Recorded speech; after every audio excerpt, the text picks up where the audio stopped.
A question that gets asked a lot is, what is a DPN? What makes a director personally liable for the company debt?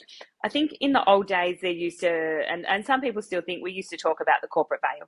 And if the company had a debt, you can just make it all go away. Doesn't really matter. The director's not personally liable. Whereas like you said, we're really seeing an uptick in those legal proceedings. Can you explain when a director becomes personally liable and what debts those relate to? Sure thing. So there are a lot of misconceptions about director penalties and director penalty notices, or DPNs. The first thing that's important to know is that if a company has unpaid GST, pay-as-you-go withholding, or superannuation guarantee charge, as soon as those amounts are unpaid, automatically under law, directors are liable to director penalties. They don't necessarily know it. And that's a massive misconception. Massive misconception. And if they went on their account, it wouldn't even be on their account. The trigger is if and when the ATO decides to collect that penalty, because when they make that decision to do it, then they send a director penalty notice. And it's once they send the notice that you would generally become aware, and it would be on your portal as an amount owing. And that penalty is equal to the unpaid amount of the company's debt. So they're parallel. So if the company ends up paying, your debt comes down. But if you end up paying, the company debt comes down. Same for co-directors.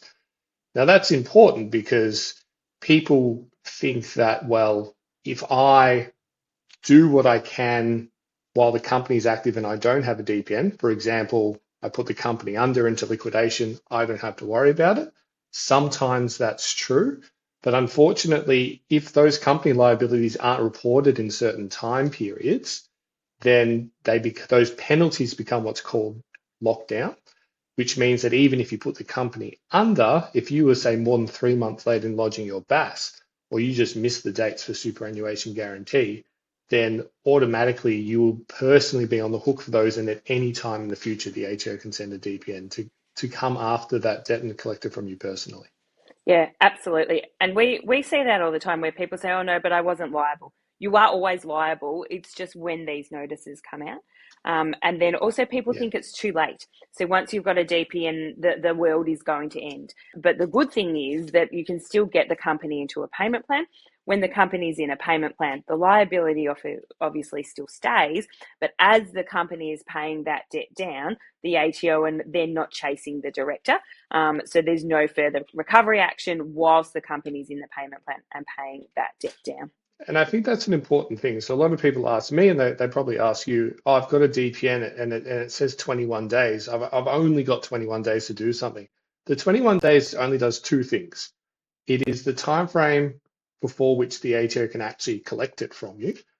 And it's also, if the penalty is not locked down, a time that you can get off the personal liability by putting the company into an insolvency process. But if they're either not options or not something you want to do, or you've missed the 21 days, those 21 days don't prevent you from discussing payment plans, discussing security proposals, putting forward director penalty defenses. Those are options that are all available after the 21-day time period. Yeah, absolutely. It's so important for people, and we say over and over again, don't ignore it. And it's scary, right? When you get these notices, or we hear a lot of people, I've only just got the notice and I've got 2 days to go. It's all, the world's going to blow up in 2 days. And it's exactly what you just said. There is still time to do those things, and there's still time that you can protect the company and protect the individual from any further recovery action from the ATO as well.